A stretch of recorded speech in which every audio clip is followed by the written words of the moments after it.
Himalaya Quista Pro has superior protein whey. The healthy way to fitness. देश में भ्रष्टाचार के मामलों में रिकॉर्ड बना रहे राजस्थान में अब गहलोत सरकार भ्रष्टाचारियों के साथ खड़ी हो चुकी है। मुख्यमंत्री अशोक गहलोत के अंदर आने वाले एंटी करप्शन ब्यूरो ने आदेश निकाला है कि कोई भी भ्रष्टाचारी भले ही वो रंगे हाथों रुपए पैसे लेते पकड़ा जाए या घरों में नोट का बंडल मिले, उसका नाम, पता और तस्वीर तब तक नहीं उजागर की जाएगी जब तक कोर्ट से दोषी नहीं साबित हो जाए। राजस्थान सरकार का कहना है कि आदेश भ्रष्टाचारियों के मानवाधिकार की रक्षा के लिए निकाला है, जबकि हकीकत ये है कि खुद सरकार भ्रष्टाचारियों के खिलाफ 61% मामलों में मुकदमा चलाने की इजाजत नहीं देती है। ऐसे में सजा कहां होगी?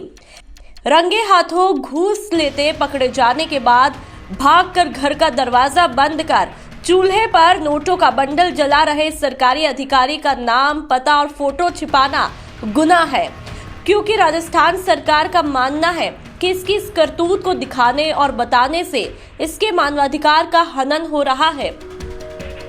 मुख्यमंत्री अशोक गहलोत, जो सूबे के गृह मंत्री भी है, उनके विभाग के मुखिया हेमंत प्रियदर्शी ने एंटी करप्शन विभाग का पद संभालते ही इसे काले कानून का फरमान निकाला है।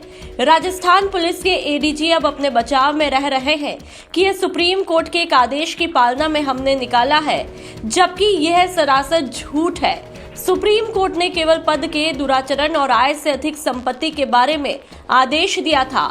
एसीबी रंगे हाथों ट्रैप की कार्रवाई करती है, जिस पर यह आदेश नहीं था। अब मुख्यमंत्री गहलोत कह रहे हैं कि ये तो सुप्रीम कोर्ट का आदेश है, मेरा बस चले तो मैं तो रेपिस्ट का सिर मुंडवाकर बाजार में घुमाऊं। रेप करने वालों को घुमाऊं मार्केट के अंदर तो पूरी जनता देखे कि ये रेपिस्ट आदमी है। सुप्रीम कोर्ट ने क्यों मतलब आदेश कर दिया? हथकड़ी नहीं ला सकते? हथकड़ी लगती थी तो शर्म आती थी लोगों को। हथकड़ी में आता था मार्केट के अंदर तो उसको गिल्टी कॉन्शियस फील होता था। हथकड़ी बंद कर दी और पुलिस वाला हाथ पकड़ के ले आता उसको। क्या तुक है?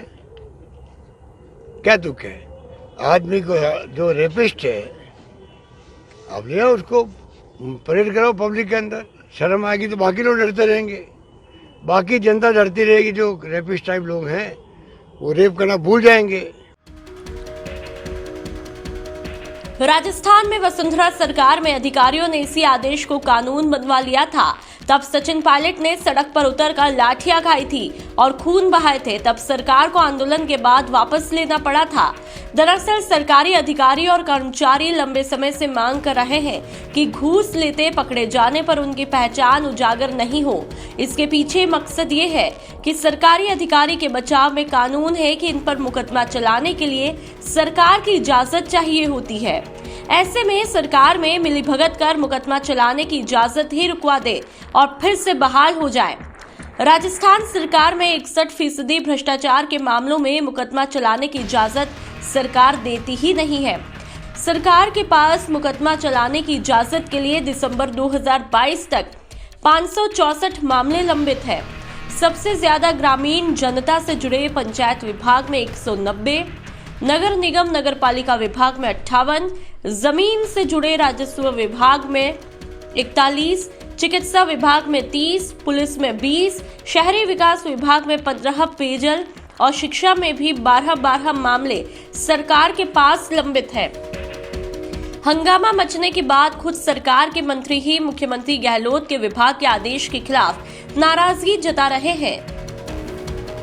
भ्रष्टाचार के 61 ऐसे मामले हैं जिसमें सरकार ने केस चलाने की इजाजत देने से ही मना किया है, जबकि राजस्थान में भ्रष्टाचार के मामले पकड़े जाने का रिकॉर्ड बन रहा है। अकेले गहलोत सरकार में 4 साल में अब तक 267 भ्रष्ट कर्मचारी और अधिकारी पकड़े हैं। बीजेपी इस मामले पर गहलोत सरकार पर हमला बोल रही है।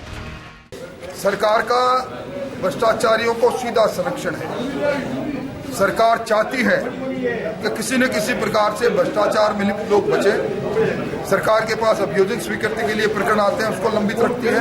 और अब जिनको खुद एसीबी प्रमाण के साथ पकड़ेगी, एसीबी के सोर्स के कारण वो पकड़े जाएंगे, टेलीफोन टैप के कारण पकड़े जाएंगे और उसके बाद भी उनका नाम उजागर नहीं होना, मैं समझता हूं ये एक तरह से भ्रष्टाचारियों की पनाह देने का काम है। भ्रष्टाचार की भट्टी में पूरा राजस्थान जल रहा है। राजस्थान में जिस तरह से लगातार भ्रष्टाचार के मामले बढ़ते जा रहे हैं, उसे देखते हुए इस आदेश को लेकर गहलोत सरकार की जमकर किरकिरी हुई।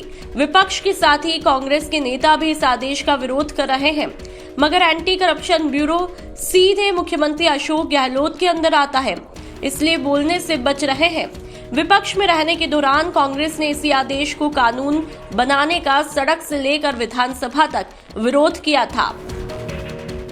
कुछ दिन पहले ही मुख्यमंत्री Ashok Gehlot anti corruption bureau के इस दफ्तर में आए थे और कहा था भ्रष्टाचार के खिलाफ हमारी जीरो टॉलरेंस नीति है। अब कहा जा रहा है कि 2014 में सुप्रीम कोर्ट ने एक आदेश दिया था कि भ्रष्टाचारियों के नाम उजागर नहीं करने हैं।